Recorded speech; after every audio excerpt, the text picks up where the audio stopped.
اللہ اللہ اللہ اللہ اللہ۔ حضرت عمرو بن العاص نے مصر کے گورنر تھے،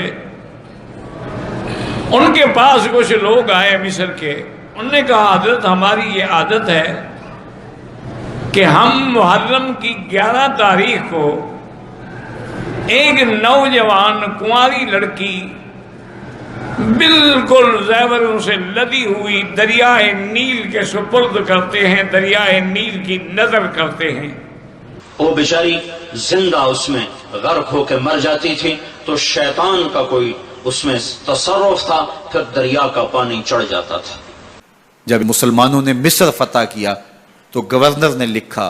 کہ اسلام تو اس طرح کی رسوم کی اجازت نہیں دیتا، لیکن خشک سالی ہے، لوگوں کی فصلیں ویران پڑی ہیں، تو حضرت کیا کیا جائے؟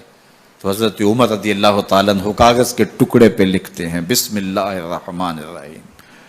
مصر کے نیل کی جانب عمر کا خط۔ حضرت سیدنا عمر بن خطاب رضی اللہ تعالیٰ عنہ نے دریا کو مخاطب کر کے لکھا، ہو دریا، اگر تو کہتا ہے نا کہ لڑکی قتل کر کے پھینکی جائے گی تو میں رسول اللہ کا ماننے والا ہوں، میں ظلم نہیں ہونے دوں گا، ہمیں تیرے پانی کی ضرورت ہی کوئی نہیں، تو بے شک پانی نہ دے، اور اگر تو اللہ کے حکم سے بہتا ہے، اگر تو اللہ کے حکم سے بہتا ہے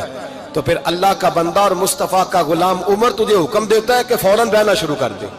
کہ جیسے ہی مسلمانوں کے دوسرے خلیفہ امیر المؤمنین فاروق اعظم رضی اللہ تعالی عنہ کا مبارک خط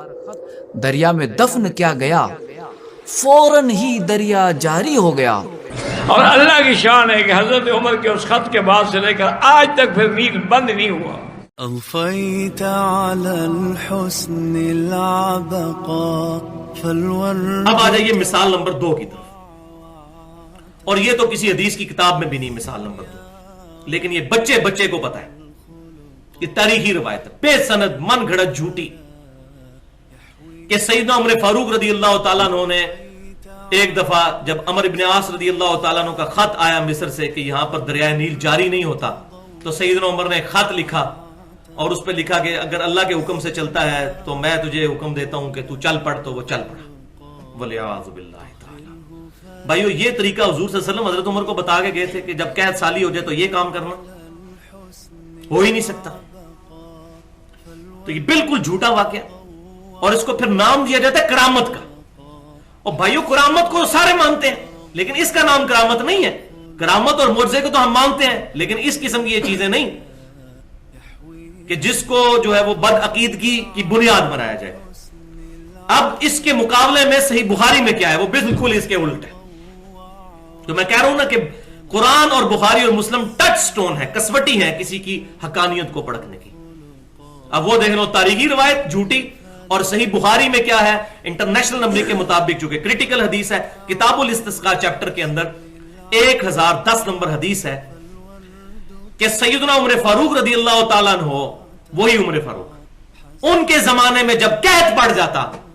تو عباس ابن عبد المطلب رضی اللہ تعالیٰ عنہ جو حضور کے چچا تھے صلی اللہ علیہ وسلم، ان کے وسیلے سے اللہ کے حضور دعا کرتے تھے، اور وہ وسیلہ بھی بتایا کیا، یہ نہیں کہ ان کے صدقے، وہ ان کو اللہ کی بارگاہ میں پیش کرتے اور کہتے اے اللہ جب تک تیرے محبوب صلی اللہ علیہ وسلم ہم میں موجود تھے ہم ان کو تیری بارگاہ میں پیش کیا کرتے تھے، ان کی دعا کی برکت سے تو بارش نازل فرماتا تھا،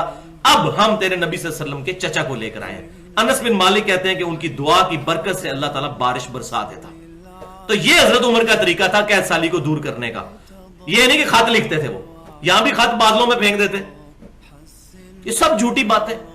عجیب قسم کی قصہ کہانیاں امت کو خوش کرنے کے لیے، اور یہ نہیں پتا کہ اس کے ذریعے سے کتنی بد عقیدگی امت کے اندر پھیل رہی ہے۔ وَلِعَوْذُ بِاللَّهِ تَعَالَى۔